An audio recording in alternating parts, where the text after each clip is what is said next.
The window for strategic institutional positioning is closing.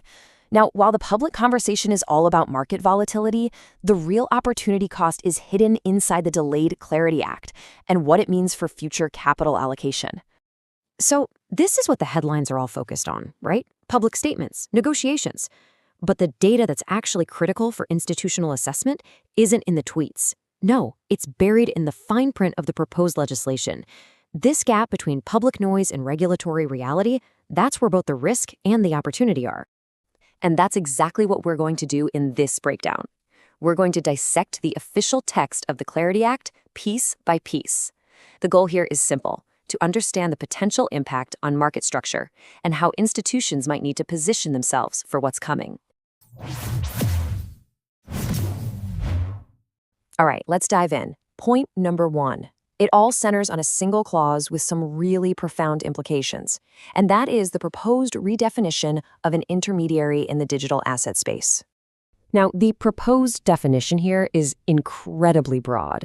It basically wants to classify any entity that helps transfer digital assets as an intermediary. And by doing that, it would force them under the exact same comprehensive KYC and AML rules as a traditional bank. This is a massive expansion of the current regulatory fence. And this is where you can see the structural conflict plain as day. The proposed framework is trying to jam a centralized, top-down compliance model onto a decentralized, non-custodial architecture. It's like a square peg in a round hole. It creates this fundamental operational conflict that could make a lot of existing permissionless protocols completely non-compliant in the US market. Look, institutional updates move fast. You should subscribe and hit the bell to make sure you get this research before the market has a chance to react. So all that regulatory uncertainty leads us directly into our second point, the financial consequences. We're talking about a potential, very large-scale liquidity shift, and it's being driven by massive differences in yield. Now, let's talk about the scale of what's at stake. The number you're looking at is $6 trillion. We are not talking about some niche market event here. This represents a potential multi-trillion-dollar realignment of capital, right here inside the domestic financial system. And this isn't some speculative number we just pulled out of thin air. It comes directly from institutional analysis. A Bank of America report specifically calls out a potential $6 trillion deposit flight, capital moving out of traditional banks and into higher-yielding digital asset protocols, especially stablecoins. So, what's causing this potential tidal wave of capital? Well, the data makes it pretty obvious. You're looking at a huge yield differential. On one hand, US banks are offering an average yield of basically zero. On the other, stablecoin protocols have consistently offered yields around 5%. That kind of disparity puts incredible pressure on the entire legacy market structure. You know, video editing takes time, but the market doesn't wait. For immediate updates and breaking news the moment it happens, you should join the Telegram newsfeed.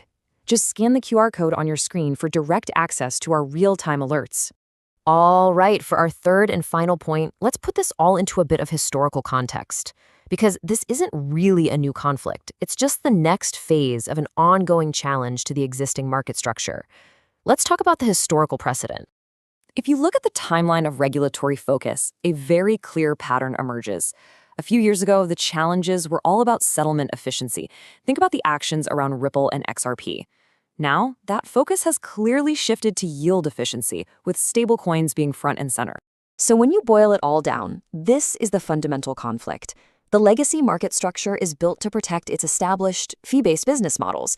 In complete contrast, these new protocols are designed from the ground up to enable more efficient price discovery and better capital allocation. That's the core tension driving this whole debate. Now, this intermediary clause is just one piece of the puzzle. I break down the other specific Trojan horse clauses in the Clarity Act that could seriously impact institutional portfolio decisions in this analysis, right here. Stay ahead in the crypto market. Subscribe now for the latest global news and updates.